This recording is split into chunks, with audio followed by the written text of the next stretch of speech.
Ratusan nelayan di Kecamatan Merebu, Kabupaten Aceh Barat mengeluhkan akibat terjadinya pendangkalan dan penyempitan muara dan sungai Merebu. Sebagai jalur keluar masuk bot nelayan menuju ke laut tidak kunjung ditangani oleh pemerintah setempat. Kedangkalan muara sungai Merebu ini pemirsa sudah terjadi sejak 5 tahun lalu, namun yang terparah terjadi sepekan terakhir.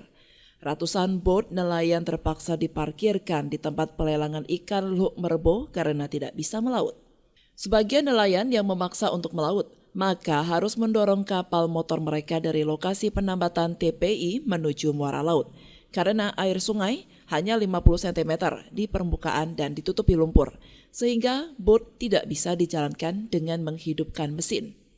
Anggota Komisi 2 DPRK Aceh Barat Zulfikar mengatakan hingga saat ini belum ada upaya apapun yang dilakukan pemerintah daerah untuk penanganan kedangkalan sungai Merebu. Jangankan untuk mengeruk dan membuat tanggul sungai, meninjau kondisi nelayan di lokasi TPI Luk Merebu tidak pernah.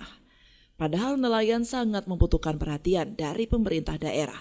Keadaan Sungai Krung Merebu ini yang sangat kita khawatirkan tentang kedangkalan sungai. Jadi untuk itu kami mengharap kepada pemerintah daerah untuk dapat menanggapi dengan serius.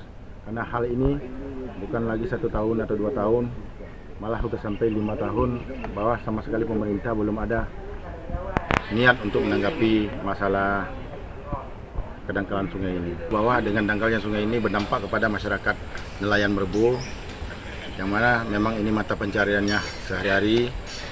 Seandainya mereka tertahan dengan kedangkalan sungai ini, mengakibatkan fatalnya mencari nafkah bagi untuk anak dan keluarga mereka. Maka untuk itu kami mengharapkan kepada pemerintah daerah, di balik dapat menggeruk sungai ini juga kami mohon kepada pemerintah daerah untuk dapat bantuannya seperti pasak bumi untuk dapat menahan tanah supaya jangan longsor lagi. Sementara para nelayan berharap pemerintah segera menggeruk lumpur dan pembangunan tanggul bronjong agar nelayan bisa kembali melaut. Karena mencari ikan adalah profesi mereka untuk penghasilan ekonomi. Namun kini terganggu akibat dangkalnya sungai. Dari Aceh Barat, Ordian Saputra melaporkan untuk Puja TV Aceh.